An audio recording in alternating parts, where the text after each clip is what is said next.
Alrighty now, so I guess we're going to get some questions from me.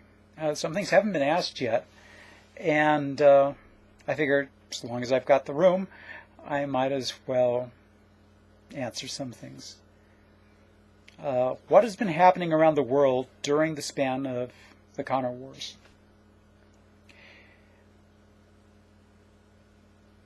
Okay, North America, when John showed up, you had a lot of different regional things. And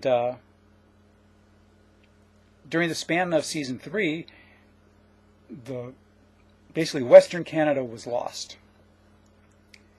And that slowly kind of spread down a little bit.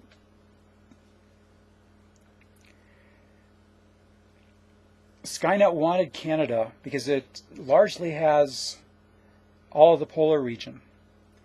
So with Canada, it controls that area. Skynet is very much about regional control. Can it maintain its defense so that it can move its human population inland to do what it wants its human population to do?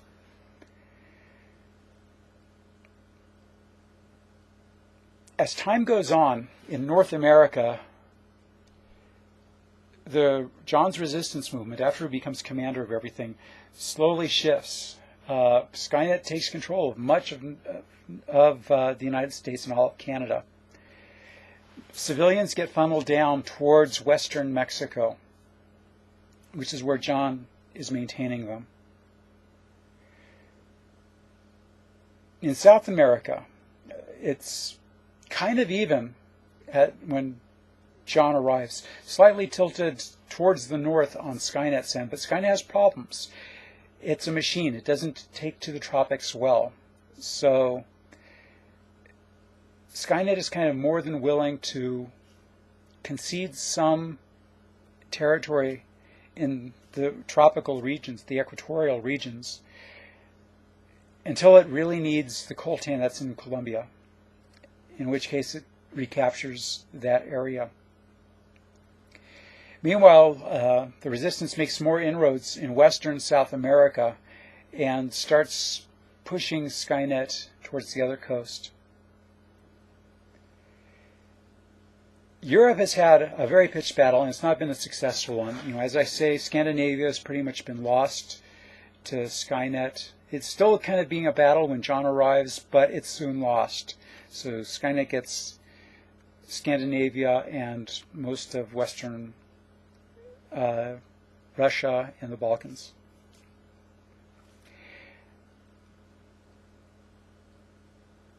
England falls, as we find out in Season 3.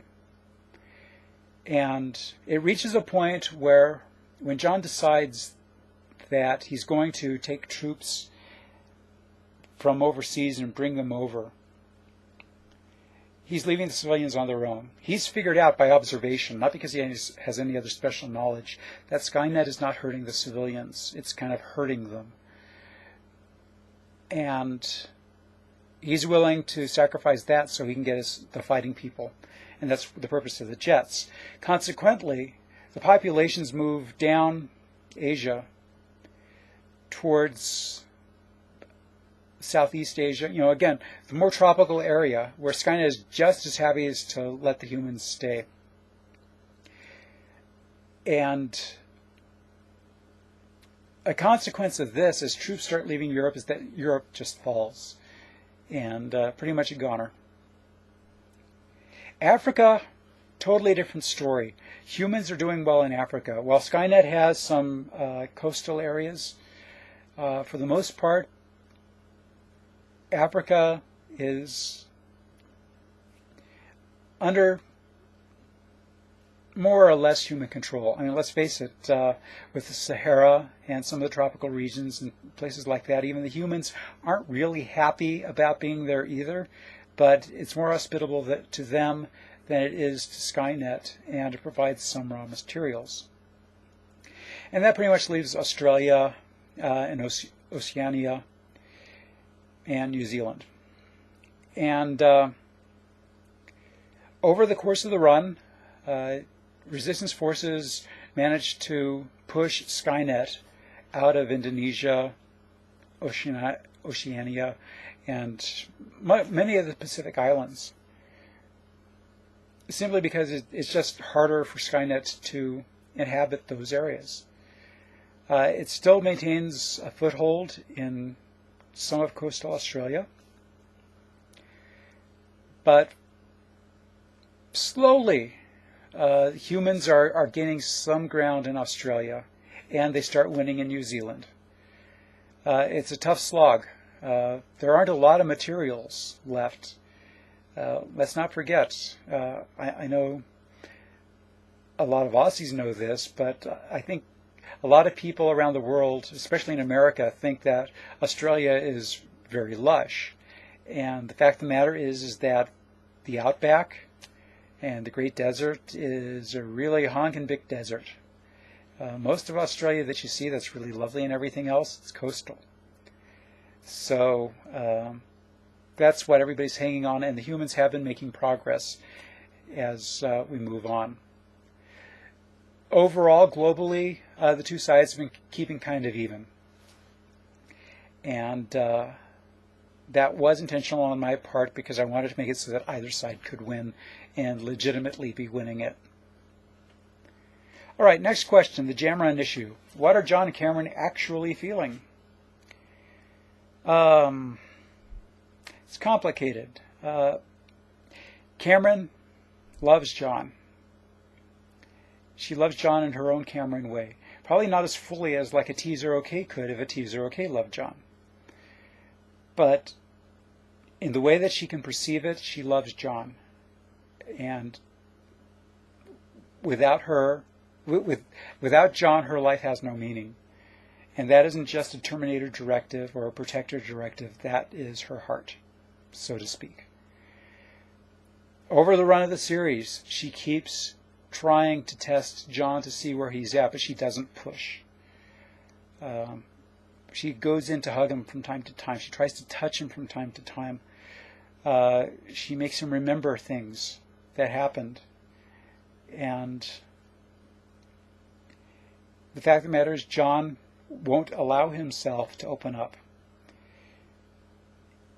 Enough time passed between him arriving in 2827 and being reunited with Cameron that he had learned that in order to achieve what John Connor had to achieve, he couldn't be distracted. Not even for a minute, because he might not be able to return from it. So, in his head, he wants Cameron. Whether he wants in a carnal way, I don't want to even go there. But he traveled in time for her. He gave up everything he knew for her, and that has never left. So despite the fact that he seems very cold and indifferent to her, he really is not. It's just that he has a job to do, and he's going to do it. And as you saw at the end of Fate, after he did his job, he finally let his guard down.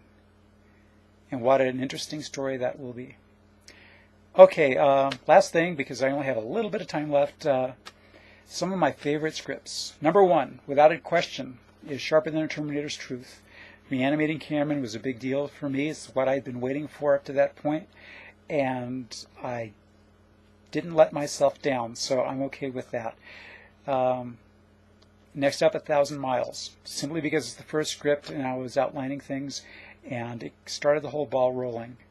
I love that Stands for Pool, episode 14, because that was Cameron and Allison, and it was also finding out about Brandy. Running out of time. I liked Fate. I liked Chronicle. But for the most part, Season 3, I think, I just kind of like Season 3. I like Season 4. I enjoyed the whole thing. A few episodes I would like to have tweaked a little bit more, but I'm satisfied with the whole thing. So, yeah, that's about it. And I have to leave you now, or else this ain't going to fit on YouTube. So I'll see you whenever the next video is.